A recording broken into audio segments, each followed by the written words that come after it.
time. Hi, I'm on the negative side and for binge drinking, lowering the drinking age. My opponent raised a pretty good point about binge drinking, but binge drinking and a study from Substance Abuse and Mental Health Services Administration found that the survey estimated the highest prevalence of both binge drinking and heavy drinking in 2006 was from young adults aged 21 to 23, with the peak occurring at age 21. So it shows that mainly there is binge drinking in teens. As with anything, there's always an excess in something. But it doesn't occur at 18 as much as we think, as the media wants us to think. Also, she raised the point that lowering the drinking age would be beneficial, and it would not be beneficial because in a study made by Hinson, R.W. from the Archives of Pediatrics and Adolescent Medicine, he said data from NIAAA, which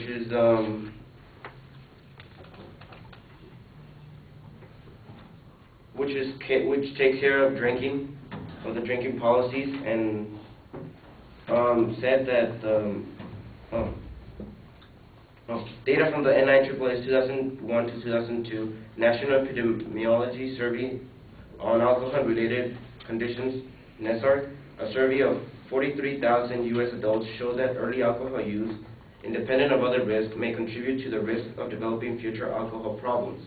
Those who began drinking in their early teens were at greater risk of developing alcohol dependence at some point in their lives, and they were also at greater risk of developing dependence more quickly and at younger ages. So let's say you lower the drinking age to 18. What is it going to do? It's just going to make younger people drink. Now they couldn't get access when they were 21. I mean, till 21, but now they can get it when they're 18. So that means, would that make it like lower binge drinking? It won't, because kids now have the access to buy. When they turn 18, they have access to buy the alcohol. And the same thing, it would also trickle down, because now kids are 18, want to be 21 so they can buy alcohol. What about kids now they're 16? They want to be 18 so they can buy alcohol. And they can get it from now easier, like high school seniors can get it now because they're 18. Also, she said that they can go to war. Kids, people at 18 can go to war.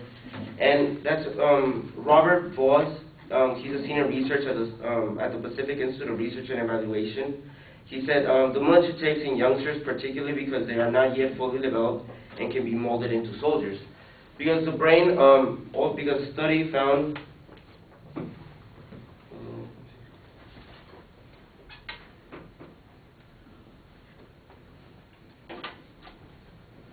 because a study found in the y21.org, which is a site that actually goes for keeping the drinking age at 21, it said in the case of alcohol, 21 is the minimum age because a person's brain does not stop developing until his or her early to mid-20s. Drinking alcohol while the brain is still developing can lead to long-lasting deficits in cognitive abilities, including learning and memory, which is actually pretty interesting because the parts, according to the Alcohol Policy MD, which is a website that actually evaluates teens and see the development of alcohol, it's made many studies, and it shows that the parts of the brain where they're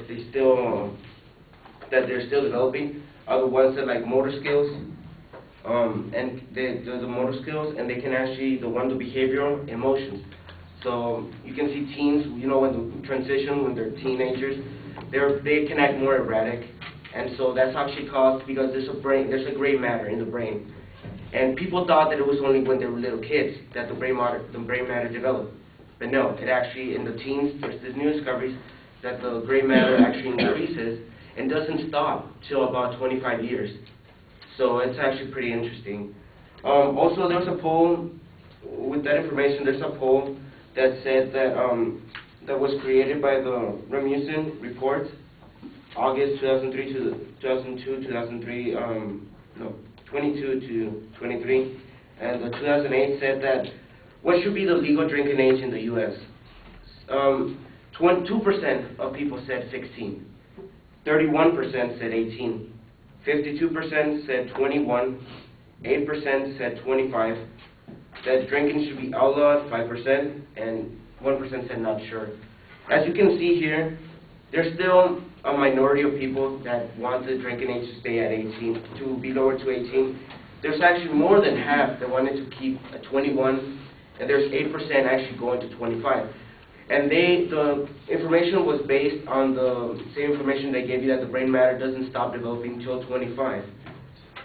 Also, in the this study found in this article found in the Insurance Institute for Highway Safety, it said in the 1960s and 1970s, many states lowered the minimum purchasing age to 18 or 19. However, states gradually restored higher minimum purchasing ages, so that by the end of 1984, 20 states had minimum purchasing ages of 21 in effect. Federal legislation was enacted to withhold highway funds from the remaining 28 studies. It didn't follow suit. Since 1988, the minimum purchasing age has been 21 in all 50 states and the District of Columbia.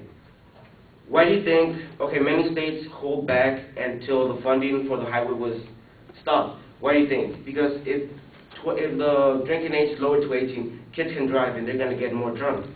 So they're going to cause more accidents. And so the government said, okay, if you want the drinking age to legal purchasing age to be 18, we're not going to give you funds to rebuild the highways that are being destroyed when the crashes and the accidents happen from the teens.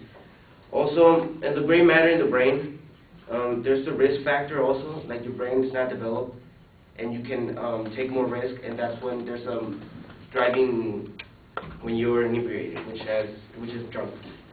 And that's it.